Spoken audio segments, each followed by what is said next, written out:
학개 1장 1절에서 15절까지 말씀을 살펴보도록 하겠습니다. 주전 586년 바벨론에 의해 예루살렘 성전은 파괴되고 이스라엘 백성들은 포로로 잡혀갑니다.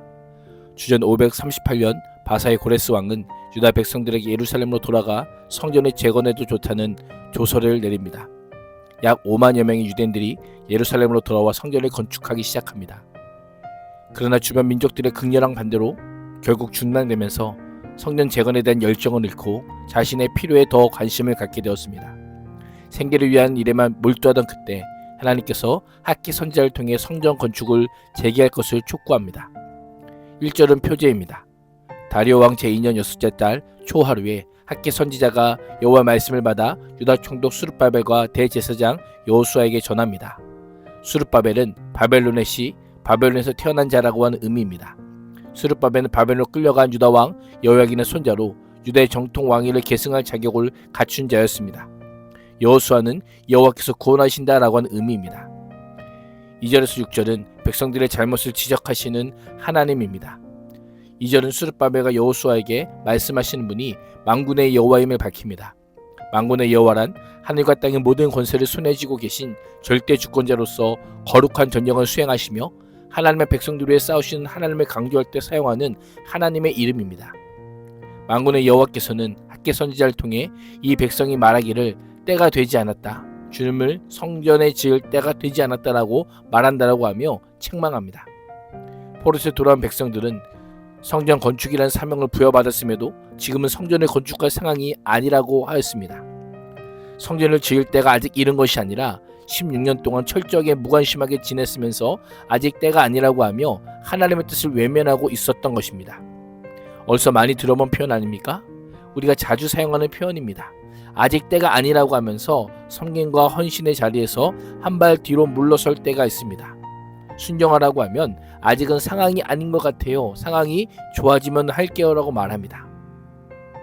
하나님께서 얼마나 속상하셨는지 내 백성이라고 부르지 않으시고 상당한 거리감을 두고 이 백성이라고 부르십니다. 아직 때가 아니라고 핑계하는 백성들의 말에 하나님께서는 일침을 가하십니다. 여호와의 집이 이렇게 무너져 있는데 지금 너희만 잘 꾸민 집에서 살고 있을 때란 말이냐 라고 말씀합니다. 당시 백성들은 백향목으로 만든 좋은 집에 살고 있었습니다. 반면에 여호와의 집은 버려진 채 아무도 살 수 없는 상태였습니다. 그들의 관심은 온통 자기 집과 경제적 문제에 집중되어 있었습니다. 하나님께서는 너희는 너희의 행위를 살필지니라 라고 말씀합니다. 문자적으로 너희의 길들에 너희의 마음을 두어라 합니다. 지금껏 살아온 삶의 자체를 정직하게 면밀하게 돌아볼 것을 촉구하고 있는 것입니다. 그들에게는 나름의 성전을 건축하지 못하는 이유가 있었습니다. 그러나 마음의 중심을 보신 하나님께서는 정말 너의 마음의 중심이 무엇인지 생각해 볼 것을 명령하고 있습니다. 우리 또한 마찬가지입니다. 나름의 이유로 헌신을 미루고 있지는 않습니까? 합당한 이유라고 하며 순종을 포기하고 있지는 않습니까? 하나님 우리의 중심을 보시는 분이십니다. 하나님 앞에서 숨길 수 있는 것이 아무것도 없음을 기억해야 합니다.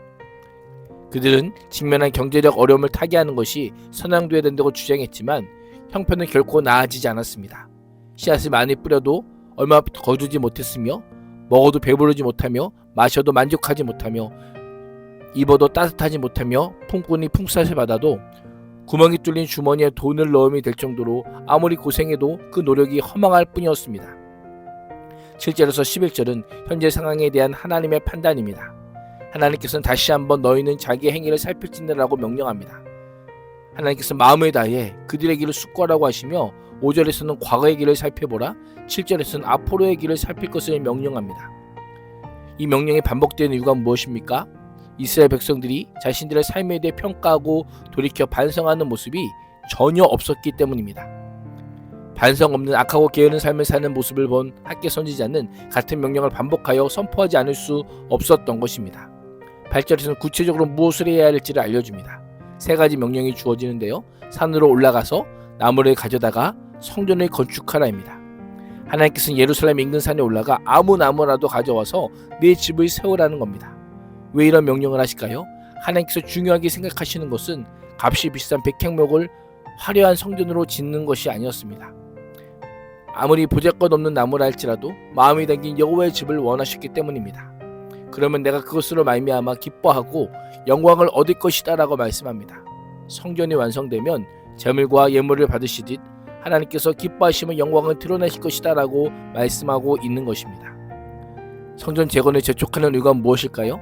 이스라엘 백성의 신앙과 삶의 중심, 공동체의 회복이 바로 성전에 달려있기 때문입니다. 이스라엘의 성패와 존속의 여부가 성전을 통한 언약관계 회복에 있기에 결코 미룰 수 없는 것입니다. 하나님께서는 크고 웅장한 성전이 아니라 여호와를 우선순위로 살려는 태도를 원하십니다. 세상에서 화려한 업적과 실적을 자랑하는 인생이 아니라 하나님을 더 귀하게 여기는 그 마음의 중심을 원하시는 분이십니다. 8절 이하에서 하나님께서는 그들이 겪는 현실을 지적합니다. 하나님께서는 11절에서 내가라는 표현을 사용하여 이스라엘 백성들이 당하는 재난이 직접적으로 하나님부터 비롯된 심판임을 알려줍니다. 원문에 따르면 내가 기근을 불렀다입니다. 하나님께서는 9가지 항목들을 통해 하나님의 백성으로서 본분과 정체성을 망각한 결과가 얼마나 허무하고 참담한지 곤고한 것인지를 우리에게 그대로 알려줍니다. 12절에서 15절은 백성들의 반응입니다. 학기 선지를 통한 하나님의 경고와 책망의 말씀에 뒤이어 지도자들은 물론 백성들은 여호와 앞에서 두려워하는 마음으로 말씀에 순종합니다. 이스라엘 백성들이 여호와를 경외하는 마음을 가지고 있을 때 학기 선지자는 백성들에게 내가 너희와 함께 하노라라고 하는 하나님의 말씀을 전합니다. 하나님의 집이 완성되기도 전에 함께 하심을 선포하는 것입니다. 하나님께서는 성전 재건에 착수하는 포로 귀한 백성들을 격려하실 뿐 아니라 주의 도우심으로 반드시 완성될 것을 약속하고 계십니다. 이에 수르발벨과 여호수아는 백성들과 함께 즉시 성전 재건 공사에 나섭니다. 14절은 두 개의 동사를 사용하여 백성들의 행동을 묘사하는데요. 하나는 백성들이 모두 나와서 여호와의 집을 재건하는 일을 했던 것입니다. 어떻게 이것이 가능했을까요? 14절은 지도자 수르발벨과 여호수아와 남은 모든 백성의 영혼을 여호와께서 감동시키셨다라고 말씀합니다. 하나님께서 하나님의 백성들을 사용하셔서 하나님의 뜻을 이루시되 그 영혼을 감동케 하심으로 강권적으로 그 역사를 해가시는 분이십니다. 하나님께서 마음을 감동하여 순종을 결심하게 하셨고 함께 하시겠다는 약속을 주셨고 성전 완공에 대한 굳은 약속을 주셨습니다. 그 결과 백성들은 다리오 왕 제2년 6째 달 24일에 성전 재건을 위해 일어납니다. 불과 23일 만에 건축 준비를 끝낸 것입니다. 성전 완공은 4년 후에 이루어지게 됩니다. 성전 재건은 지도자들과 백성들이 말씀을 듣고 순종함으로 시작이 되었습니다. 오늘도 하나님의 삶의 터전에서 하나님의 말씀을 순종할 수 있는 힘을 주시기를 주님의 이름으로 축복합니다. 기도하겠습니다.